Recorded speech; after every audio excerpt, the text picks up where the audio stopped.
Welcome back to Southpaw Garage. Today we're going to be doing a pretty big change, or something that will actually make the truck look a little bit different than it has for a while now, and that's going to be putting a new grille on the Silverado. So we're going to get this one off. I'm going to show you the one that we've got to put on. Maybe not necessarily in that order. Probably said that backwards. I'm going to show you the new one first, and then we'll take this one off and do the swap. But yeah, let's check out that new grille and get it on the Silverado. This is the grille that's going to be going in the Silverado. This is from AM Off-Road. This is their Armor grille. It comes in a couple of different variations. I went with the gloss black finish. They also have a chrome and a flat black. And then I also chose the option for the grille lights. I think this is going to give the truck a nice aggressive look in the grille. And you may notice that there's a little bit of something missing here on the end that is on the factory grille. And that's because these actually are separate pieces, the little angle pieces that go around the running lights. They'll snap on over on the side like that once everything's on the truck. But yeah, we're going to get this installed, and then we're going to see what this does for the front of the Silverado, see if it gives it a much more aggressive look. So let's get that grille off, get this one on, and check everything out. To get started, the first thing we need to do is remove this latch right here because it's in the way of getting this piece out. So there's 2 Torx screws. We'll take that out, slide that off. Then we need to pop out all of these little push pins around this plastic piece. There's quite a few of them, so we'll get those popped out. And then there's some screws under there, but I'll show you those once we get this plastic piece here at the front taken off.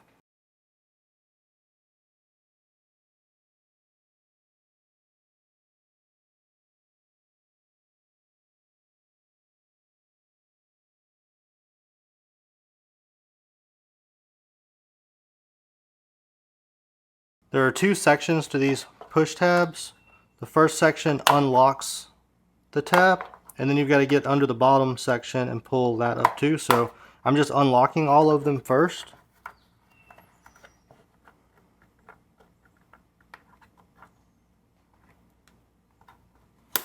Now I'm going to go through and pull them all out.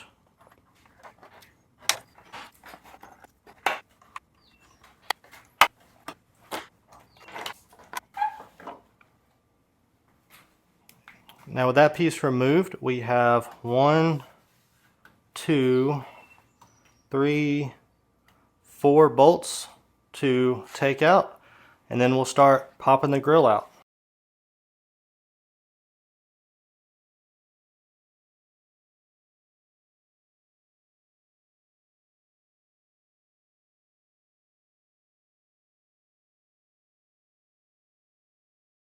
All right, now that we've got all of this taken apart up here, we can start pulling the grille out. There's tabs at the top corners, bottom corners, one in the middle and the bottom, and multiples on each of these angles on each side. So we just have to pop everything out in order to get the grille out.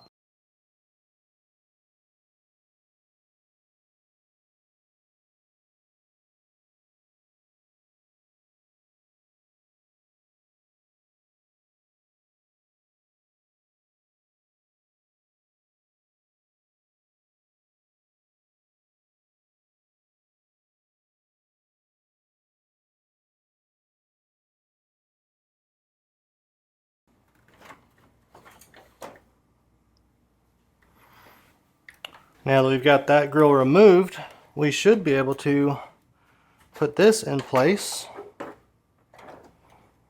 and pop it in.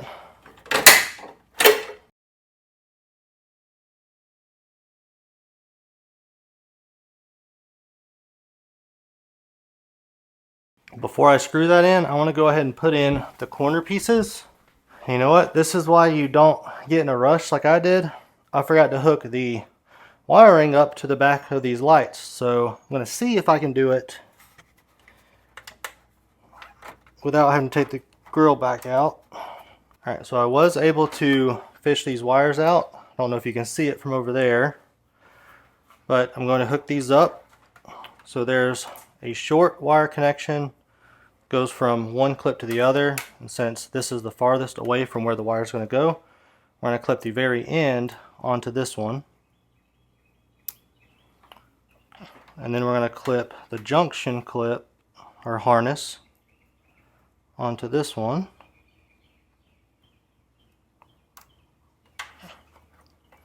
And we will run the wires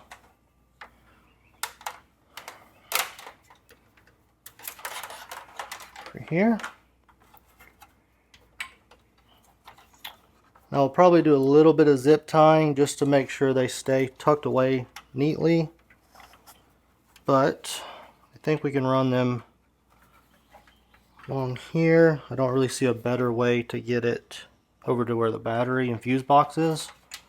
So we're going to run them this way, and we'll hook those up after we get everything else put on.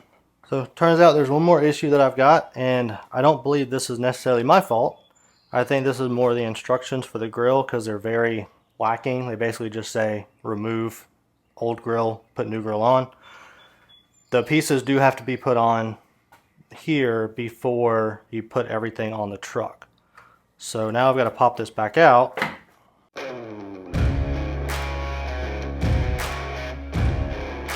There's not really a good place to grab this one on the bottom like there is on the factory grill. Let's see if I can do it. See if I can get it on there like that. I don't want to take a chance on breaking anything. So the kit comes with the corner pieces, these push tabs that go on here, and then 2 bolts for each side. So the bolts are actually going to go in from the back side of this and into these threaded, I don't forget what these are called right now, but into these sections here. So I've got to be able to get those in.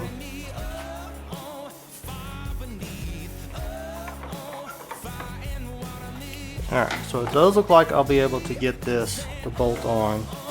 Bury me, carry me, far beneath, fire and water me. I'm going to try to tighten these down with a ratchet, but I may have to switch to a wrench. Mama taught me how to live, Daddy taught me how to give. Both of them had their own sins, down to the river. Every man has felt the shame, all our blood, it runs the same. Father, hear us as we pray, down to the river, down to the river. Sing, bury me, carry me, far beneath. Now that we have the corner pieces on, we'll try and snap all this back into place.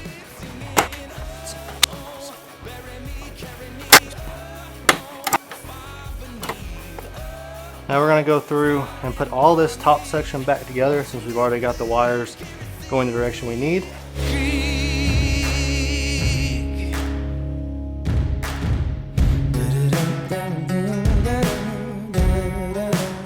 I'm just going to snug these down a little bit because I don't want to crack the plastic.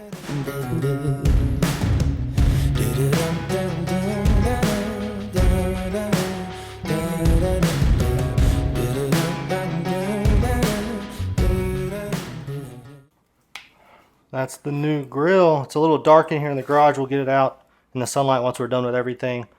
But obviously it's missing a little something right there in the middle. So we got to get the bow tie off of the original grill so we can put it on this one. I do want your opinion, so I want you to let me know down in the comments below which bow tie you think looks better on this grill. We have a fully gloss black bow tie, or the factory black bow tie that has the chrome around the edge. So I'll put some pictures up, one of each on the grill, and I want y'all to tell me in the comments which one you like better, gloss black or chrome and black. Okay, so didn't get the lights hooked up the other day when I put the grill on. As you can see, different shirt, different shorts, different day. I did not have what I needed, a fuse tap to hook the lights up, so I had to run to the store and get one. So we're going to try to get the wires hooked up today. I've got the camera focused in on the fuse box because that's what we're going to be working in for the most part to get these lights hooked up. As I've said, the instructions for this are not great, but I did some research online, and according to what I've read, you generally want grill lights to be hooked into the parking light circuit. So that's what we're going to do. So for this wiring, we've got a red wire and a black wire. Black wire is going to be ground. The red wire is the one that we're going to be tapping into the parking light fuse. That is what this fuse tap is going to be for. Bury me, carry me up. Next thing I need to do is figure out where I'm going to run the ground wire. Yeah, so I think what I want to do is try to get these wires separated so I can run the ground wire back here and tap it into another ground wire that I ran for the lights that are in the bed of the truck. For the ground wire, I'm going to use a tap connector.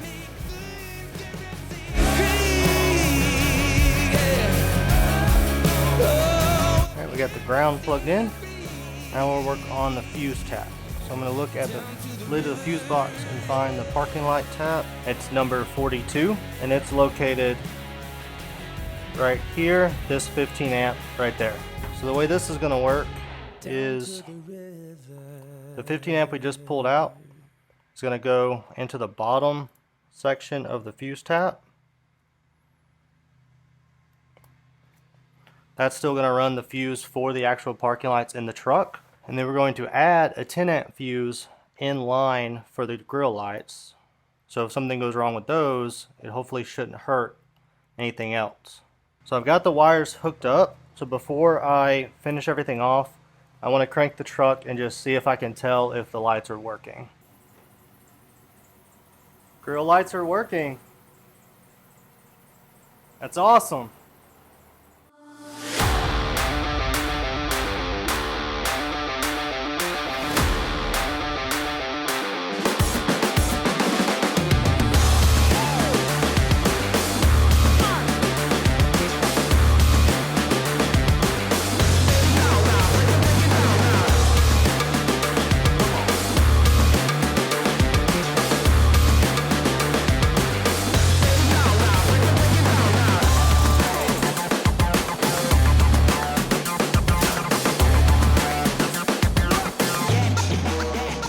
So what do you think? You like the new grill? I know I sure do. I think it gives the truck a really aggressive look from the front, and I like those grill lights in it. I've been wanting to put a set of grill lights in the truck for a while, so with these being integrated, I think that's a really good, nice touch. There are two things I would like to point out about this grill that I think could be improved. So AM Off-Road, if you're watching, two suggestions. One is just provide better instructions. The instructions don't say anything about the wiring for the grills that have lights in them. I think it'd be really helpful to have some information about the wiring in the instructions. The second thing is it would be nice if the grill was just a solid piece all the way across like the factory grills instead of being in three separate pieces. I think it would just look a little bit nicer if it didn't have these gaps where the pieces come together between the midsection and the flared ends. But those are really my only two complaints, I would say, or suggestions. I still think the grill looks really good. I actually think it looks better than the stock grill, and I'm definitely going to be leaving it on the Silverado. Leave me a comment down below what you think of the grill, and don't forget to let me know if you think I should go with the all black bow tie, which is the one that's currently on the truck, or put on the chrome and black Chevy bow tie. I really like your opinions and thoughts on that decision as well. If you want to see a taillight comparison between two smoke taillights, Sonure and Recon, check out this video right over here. But for now, this is Southpaw Garage signing out.